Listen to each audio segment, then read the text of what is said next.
আসসালামু আলাইকুম প্রিয় শিক্ষার্থীবৃন্দ, আশা করি সবাই ভালো আছো। আমিও ভালো। আজকে তোমাদের সাথে আমি আলোচনা করব নবম দশম শ্রেণীর গণিত বইয়ের অধ্যায় 13 সসীম ধারা।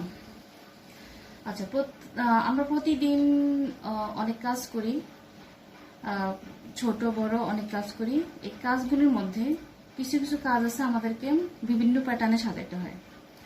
যেমন আমরা বড় হতে ছোট, ছোট হতে বড়, শিশু হতে বৃদ্ধ, হালকা হতে ভারী ইত্যাদি ইত্যাদি কোনো ক্রম ব্যবহার করি। আর এই ক্রম থেকে গাণিতিক কিছু ধারার উদ্ভব করেছেন, আবিষ্কার করেছেন। আর এই ধারাগুলি হলো, ক্রমটাই হলো কি অনুক্রম বা সিকোয়েন্স। আচ্ছা, এখানে কি আছে আমরা গাণিতিকভাবে যেটা বলতে পারি, যেমন 1 2 3 4 আপ টু n পর্যন্ত দেওয়া আছে।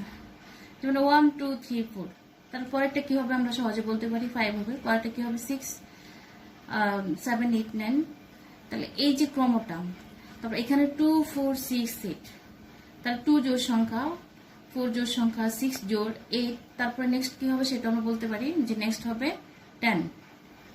এই যে সংখ্যার একটা প্যাটার্ন বা সংখ্যার আগেরটা পূর্বের পদ কি হবে, পরের পদ কি হবে, সেটা আমরা প্যাটার্ন দেখেই বলতে পারি সেটি অ্যাকচুয়ালি ক্রম।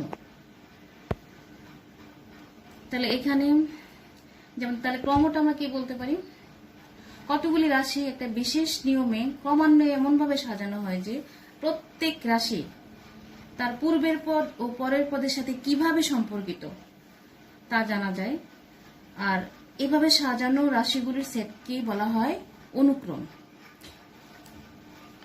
এবার সাজানো রাশিগুলিকে বলা হয় অ্যাকচুয়ালি অনুক্রম। আচ্ছা, এই অনুক্রমগুলিকে যদি আমরা প্লাস চিহ্ন দিয়ে লিখি, যেমন 2 + 4 + 6 + 8, তখন সেটা হয়ে যায় ধারা। যেমন এখানে যদি বলা হয় আপ টু n, 2n, তাহলে n যদি আমরা যদি শুধুমাত্র 2n দেওয়া থাকে, 2n এর আমরা n এর মান স্বাভাবিক সংখ্যা ধরি, n এর মান যদি 1 2 3 4 ধরি, তাহলে 2n থেকে আমরা এই অনুক্রমটা বের করতে পারবো। যেমন 2n n যদি 1 হয় তাহলে কি হবে 2, n যদি 2 হয় তাহলে কি হবে 4, n যদি 3 হয় তাহলে কি হবে 6, 4 যদি হয় তাহলে 8। তাহলে একটা প্যাটার্নে চলে আসলো। পরেরটা কি হতে পারে 5 হলে তাহলে হবে 10। তাহলে সেটি হলো আমাদের অনুক্রম বা সিকোয়েন্স। আর এই অনুক্রমটা যদি আমরা প্লাস চিহ্ন দিয়ে লিখি তখন সেটা হয়ে যাবে ধারা। এখন তাহলে ধারা বলতে আমরা কি বুঝি, ধারা বা সিরিজ, কোন অনুক্রমের পদগুলি যদি পরপর প্লাস চিহ্ন দিয়ে যুক্ত করলে একটি ধারা পাওয়া যায়। কোন অনুক্রম পদগুলি যখন পরপর প্লাস চিহ্ন দিয়ে লিখি এবং ধারাটির পরপর দুইটা পদের পার্থক্য যদি সমান হয়, আবার ধারাগুলির মধ্যে যদি একটা প্যাটার্নে চলে আসে তখন সেটা হবে আমার, বা ক্রমগুলি যেটা প্যাটার্নে চলে আসে সেটা হবে কি ধারা। যেমন এখানে 2 + 4 + 8 + 16, তাহলে সেটা একটা ধারা। যেমন 2 + 4 + 8 + 16, 2 এর পরে 4, এখানে 4 এর পরে 8, 4 কে 2 দ্বারা ভাগ করলে 2, 8 কে 4 দ্বারা ভাগ করলে 2, 16 কে 8 দ্বারা ভাগ করলে 2। তাহলে এই দুইটা পাইলে আমরা ধারা। কিন্তু ধারার মধ্যে এখানে দুই রকম।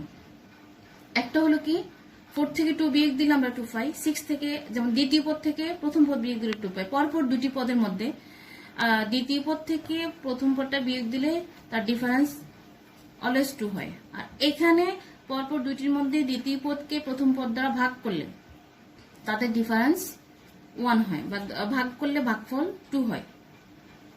দ্বিতীয় পদকে প্রথম পদ দ্বারা ভাগ করলে 2, মানে পরপর দুইটি পদের মধ্যে দ্বিতীয় পদকে প্রথম পদকে দ্বারা ভাগ করলে অনুপাত বা 2 হয় ভাগফলটা। আর এখানে হলো বিয়োগফল 2, অন্তর 2। তো অন্তর যদি 2 হয় সেটা হলো কি আমরা অন্তর বা সমান অন্তর, এটার বিয়োগফল 2, এই দুটো বিয়োগফল 2, এই দুটো বিয়োগফল 2, এই দুটো বিয়োগফল 2, তাহলে অন্তরটা সমান। তাহলে আমরা এটাকে বলতে পারি সমান্তর ধারা। এটা হলো কি সমান্তর ধারা। আর এটা যেহেতু ভাগফল 2 হয় তখন সেটা আমরা বলতে পারবো গুণোত্তর ধারা, অর্থাৎ তাদের অনুপাত সমান। তাহলে ধারাকে আমরা দুই ভাগে ভাগ করতে পারি, টোটাল দুই ভাগে ভাগ করা যায়। একটা হলো সমান্তর ধারা, একটা হলো কি গুণোত্তর ধারা। সমান্তর ধারা হলো এরিথমেটিক সিরিজ। আচ্ছা, তোমাদের এই বইয়ে 13.1-এ 13.1 আমরা আজকে করবো। 13.1 এ দেওয়া আছে সমান্তর ধারা সম্পর্কে আলোচনা করা হয়েছে। আমরা আজকে সমান্তর ধারা সম্পর্কে আলোচনা করব। তাহলে সমান্তর ধারাটা আমরা সংজ্ঞা আকারে কি বলতে পারি? পরপর দুটি পদের মধ্যে, পরপর যে কোনো দুটি পদের মধ্যে যদি প্রথম পদকে দ্বিতীয় পদ থেকে প্রথম পদ বিয়োগ করা হয়, দ্বিতীয় পদ থেকে প্রথম পদ বিয়োগ করা হয়, তাহলে যদি বিয়োগফল সর্বদা সমান থাকে তাহলে সেটা হলো কি? সেটা হলো সমান্তর ধারা। আর গুণোত্তর ধারা হলো পরপর দুটি পদের মধ্যে দ্বিতীয় পদকে প্রথম পদ দ্বারা ভাগ করলে যদি প্রত্যেকটা ভাগফল যদি সমান হয় তখন সেটা হলো কি? গুণোত্তর ধারা। তাহলে ধারা আমরা কয় প্রকার পেলাম? সমান্তর ধারা এবং গুণোত্তর ধারা। আচ্ছা, আমরা আজকে সমান্তর ধারা নিয়ে আলোচনা করব। সমান্তর ধারা হলো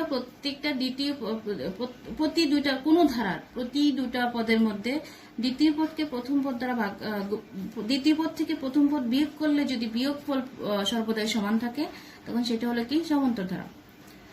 আচ্ছা, এখন সমান্তর ধারা নিয়ে আমরা যেহেতু এই চ্যাপ্টারে আলোচনা হয়েছে, আমরা সমান্তর ধারা নিয়ে আজকে আলোচনা করব। সমান্তর ধারার কিভাবে বের করতে হয়? সমান্তর ধারার প্রথম পদকে ধরা হয় এ, সাধারণ অন্তরকে ধরা হয় ডি। তো সাধারণ অন্তর কিভাবে বের করা হয়? দ্বিতীয় পদ থেকে প্রথম পদ বিয়োগ করলে আমরা পাবো সাধারণ অন্তর। তারপরে এনতম পদ হলো A plus N minus 1 into D. আর এনতম পদের সমষ্টি হলো n/2 2ic plus n minus 1 into D. এই জিনিসগুলো আমাদের মনে রাখতে হবে। আচ্ছা, তাহলে আমরা এখানে কি পাইলাম? সসীম বলতে আমরা কি বুঝি? প্রথমত এটাও আমরা জানি না। সসীম বলতে যে ধারার সীমা আছে সেটা হলো সসীম ধারা। আচ্ছা, তাহলে পাইলাম আমরা অনুক্রম। অনুক্রমটা হলো কি? যদি কোনো প্যাটার্নে কোনো কিছু লেখা হয় তখন সেটা হলে সংখ্যাগুলিকে কোনো প্যাটার্নে বা এমনভাবে লেখা হয় যে পরবর্তী পদ কি হবে সেটা আমরা যে পদগুলি দেওয়া থাকে সেই পদগুলি থেকে বলতে পারি। আমি কোনো প্যাটার্নে সাজানো থাকলে সেটা হলো কি? বা পূর্ব পদ এবং পরের পদ কিভাবে সম্পর্কিত সেটা যদি জানা যায় তখন সেটা হলো কি? অনুক্রম। আর অনুক্রম বা ইংলিশে আমরা যেটাকে সিকোয়েন্স বলি। আর অনুক্রমগুলি যদি আমরা প্লাস আকারে লিখি সেটা হলো কি? ধারা। ধারাকে আমরা বলি সিরিজ, ইংলিশে আমরা সিরিজ বলতে পারি। আর ধারা হলো দুই প্রকার, একটা হলো সমান্তর ধারা, গুণোত্তর ধারা। সমান্তর ধারা হলো যদি পরপর দুটি পদের মধ্যে বিয়োগফল সমান হয় তখন সেটা হলো কি? সমান্তর ধারা। আর পরপর দুটি দ্বিতীয় পদকে প্রথম পদ দ্বারা ভাগ করলে যদি ভাগফল সর্বদাই সমান হয় বা তাদের অনুপাত সর্বদাই সমান থাকে তখন সেটা হলো কি? গুণোত্তর ধারা। আচ্ছা, তাহলে আমরা এই সূত্রগুলি অবশ্যই সমান্তর ধারার ক্ষেত্রে আমাদেরকে জানতে হবে। আমরা এখানে একটা সমস্যার সলিউশন করি। যেমন এখানে দেওয়া আছে 8 প্লাস 11 প্লাস 14 প্লাস 17 ধারাটির nতম পদ এবং nতম পদের সমষ্টি নির্ণয় করো। তাহলে এখানে আমরা নিশ্চয়ই 8 প্লাস 11 প্লাস ধারাটা কিরকম ধারা? সমান্তর না গুণোত্তর? সেটি আমরা প্রথমে দেখব। এখন 11 আচ্ছা, ধারাটি প্রথমে আমরা লিখি ধারাটির প্রথম পদকে আমরা এ ধরি। এ ইকুয়াল লেখা যায় এখানে 8। ধারাটির nতম বা সাধারণ অন্তর, ধারাটির সাধারণ অন্তর কি লেখা যায়? সাধারণ অন্তর আমরা ডি দ্বারা প্রকাশ করি। তাহলে ডি ইকুয়াল লেখা যায় দ্বিতীয় পদ বিয়োগ প্রথম পদ। যদি আমরা সূত্রটা জানি তাহলে না লিখলে চলবে, তো লিখলে ভালো। দ্বিতীয় পদ বিয়োগ প্রথম পদ মানে পরপর দুটি পদের মধ্যে দ্বিতীয় পদ বিয়োগ প্রথম পদ হবে। তাহলে এখানে দ্বিতীয় পদ হলো 11 মাইনাস 8, এটা হলো 3। আবার আমরা আরেকটা করি। আবার ডি সমান বের করা যায় 14 মাইনাস 11, এখানেও আমরা পাচ্ছি 3। তাহলে আমরা বলতে পারি যে এই দুইটা পদের মধ্যে 3, এই দুইটার মধ্যে 3। তাহলে আমরা বলতে পারি যে ধারাটি অবশ্যই সমান্তর ধারা, যেহেতু পরপর দুটি পদের অন্তর আমরা পাইলাম 3, তো ধারাটি অবশ্যই কি? সমান্তর ধারা। ধারাটি একটি সমান্তর ধারা।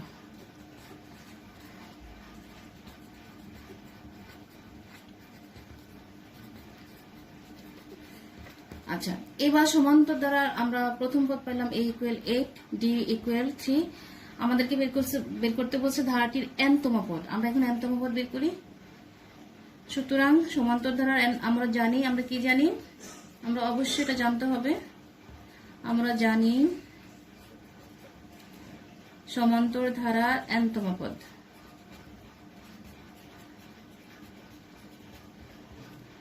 n-তম পদ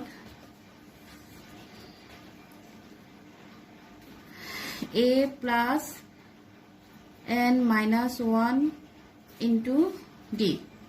তাহলে n-তম পদ এখানে আমাদের বের করতে বলছে। a হলো আমার এখানে, এর মান হলো 8 প্লাস, যেহেতু n-তম পদ n তো অবশ্যই থাকবে, আর d হলো 3। তাহলে কি পাচ্ছি আমরা 8 প্লাস 3n মাইনাস 3। এটাকে আমরা 8 থেকে 3 চলে গেলে 5 প্লাস 3n। আচ্ছা, এবার n-তম পদের সমষ্টি।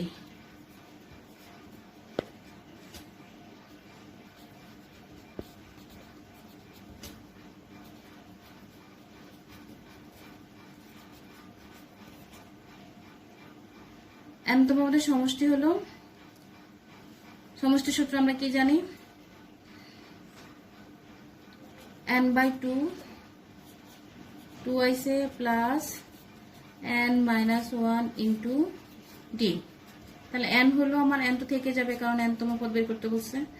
আর এখানে 2ic a হলো 8 প্লাস n হলো 3 মাইনাস 1 ইন্টু n তো আমার n থাকবে, আর এখানে ডি হলো আমার 3, সাধারণত হলো 3। তাহলে এখানে n/2, n তো থাকবে যা আছে তা, আর 2 গুণে 16, 8 প্লাস এখানে 3n মাইনাস 3। তাহলে এখানে আমরা কি বের করতে পারি, n/2 16 প্লাস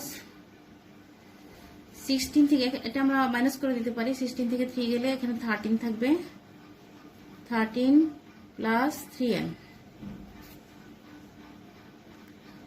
আচ্ছা, তাহলে আমরা n-তম পদের সমষ্টি পেলাম। আমাদের এতটুকু শেষ। তাহলে আমরা এটা শিখলাম যে কোনো ধারার যদি ধারাটি দেওয়া থাকে n-তম পদ বলে, আর n-তম পদের সমষ্টি নির্ণয় করতে বলে, তাহলে আমরা সূত্র দিয়ে করবো। আর ধারাটা প্রথমে কি ধরনের ধারা সেটা আমরা বের করব। তাহলে n-তম পদের জায়গায় যদি আমাদের এখানে বলা হয় 7-তম পদ বের করো, তাহলে